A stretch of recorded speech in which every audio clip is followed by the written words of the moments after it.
क्यों माइक पर बोलना बता रहे हैं? क्योंकि उस दिन मैंने एसपी को कहा था और माइक मेरे पास नहीं था और एसपी ने गलत वहां पर बोला कि आपके नेता भाग गए। हमने एसपी को कहा था कि बच्चों को कुछ मत कीजिए, हम वापस जा रहे हैं, बच्चे अपने आप उठ जाएंगे। इसलिए मैं माइक पर बोल रहा हूँ, क्योंकि कोई कंफ्यूजन नहीं चाहता हूं मैं। हमने जाकर एसपी को थैंक यू कहा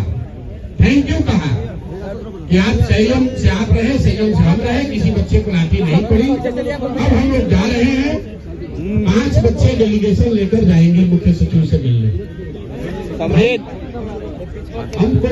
आज तक जीवन में धरना प्रदर्शन नहीं किया, क्यों आपको ऐसा करना?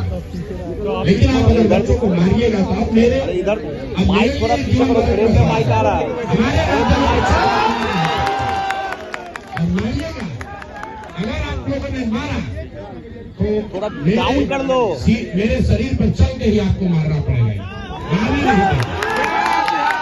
आपके बाहर पुलिस लगा दीजिएगा, कितना पुलिस लगा? फ्रेम में माइक आ रहा, डाउन कर लो। कितना पुलिस लगा लीजिएगा? एक दिन आज हमको दबा दीजिएगा, कल फिर आएंगे, मत कीजिए, हाथ से निकल जाएगा। बच्चों को आप रोक नहीं पाओगे। अपने नेताओं को, अपने अफसरों को बता दीजिए, हम अभी वापस कर लेते हैं। मुख्यमंत्री मिलने के लिए तैयार हो जाए इन बच्चों से, हम अभी वापस ले लेंगे।